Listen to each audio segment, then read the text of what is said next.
आश्चर्य हमारे लिए तो था कि आपके लिए ये चीजें कब साफ हुई, कब आपको देखिए, सब लोग एंटिसिपेट कर रहे थे, पब्लिक में ऐसा ही परसेप्शन था कि भारतीय जनता पार्टी जो है ये सत्ता के लिए कुछ भी करती है, लेकिन उन्होंने बता दिया है सभी देशवासियों को कि ये 50 लोगों ने एक हिंदुत्व की भूमिका ली है, एक वैचारिक भूमिका ली है, और इनका एजेंडा जो है डेवलपमेंट का है, हिंदुत्व का है, तो इन्हें सपोर्ट करना चाहिए।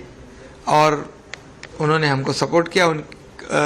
उनके पास ज़्यादा संख्या और ज़्यादा विधायक होने के बावजूद, और आप जानते हो कि हमें तो उन्होंने मुख्यमंत्री पद के लिए समर्थन दिया, और आदरणीय प्रधानमंत्री नरेंद्र जी मोदी साहब ने मुझे ये भी कहा, इस राज्य को आगे बढ़ाओ, राज्य को विकास की ओर ले जाओ, इस राज्य में जितने भी डेवलपमेंट के प्रकल्प है वो करो, केंद्र सरकार और मैं खुद आपके पूरे पीछे पूरी ताकत से खड़े हैं, ये भी उन्होंने कहा। तो ये सबसे बड़ी बात है। और केंद्र सरकार भी साथ में है, और हम लोगों ने कोई गैर कानूनी काम नहीं किया। जो प्री पोल अलायंस जो हुई थी शिवसेना और भाजपा की, हम वही पार्टी के साथ अलायंस कर रहे हैं। यहाँ से मामला अभी भी अदालत में है, निर्वाचन आयोग तक भी शायद बात जाएगी, विधान भवन और बाकी जगहों पे चर्चा हो चुकी है पहले ही, तो आने वाला रास्ता भी बहुत आसान नहीं होगा, खासकर पार्टी स्तर पर देखा जाए तो। नहीं, देखिए, हम लोग कोई भी इलीगल काम नहीं कर रहे। इस देश में लोकशाही में कॉन्स्टिट्यूशन है, रूल्स है, कानून है, उसके मुताबिक ही काम करना पड़ता है। और आज हमारे पास मेजोरिटी है, जितनी 2/3 लगती है उससे ज़्यादा है, और इसलिए जो निर्णय हम लोगों ने लिया है वो बिल्कुल लीगल है, वैलिड है, और स्पीकर ने भी हमें रिकॉग्नाइज किया है। और लड़ाई जो कानून की लड़ाई जो सुप्रीम कोर्ट में है, उसके बारे में भी जब लोग हमारे खिलाफ कोर्ट में गए थे, उनको भी कोर्ट ने डांटा है, फटकारा है। तो निश्चित रूप से हम लोग कोई भी गैर कानूनी काम किया नहीं है, और जिन्होंने किया है उनके खिलाफ कोर्ट निर्णय लेगा।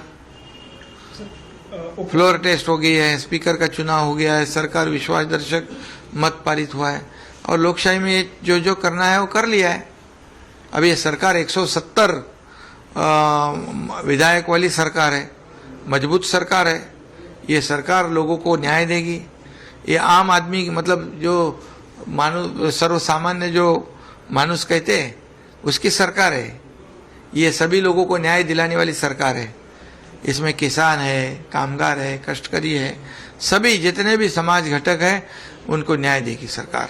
हमने कई बार चर्चा की ना मैंने, कि ये जो महाविकास आघाड़ी में हम बैठे हैं उससे हमें फायदा नहीं है, हमें नुकसान है।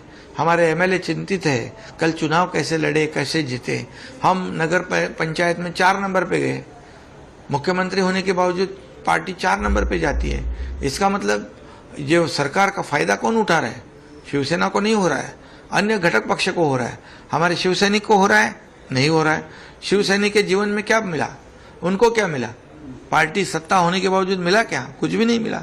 उनके ऊपर अन्याय हो गया, उनके ऊपर झूठी केसेस डालने, उनको तड़ीपार होना पड़ा, उनको मौका जैसे कार्रवाई को फेस करना पड़ा।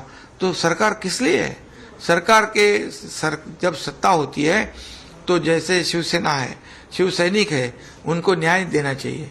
उनको खुद के बलबूते पे खड़ा होने के लिए ताकत सरकार से देनी चाहिए था। लेकिन जीवन में कुछ भी बदलाव नहीं आया, बल्कि उनको नुकसान हुआ है, उनके ऊपर अन्याय हुआ है। आपने मनाने की कोशिश की तो ठाकरे जी को सलाह में पूरे माहौल में? नहीं, हमारी तो कोशिश थी, लेकिन हम कामयाब नहीं हुए, मैं बताया ना पहले ही।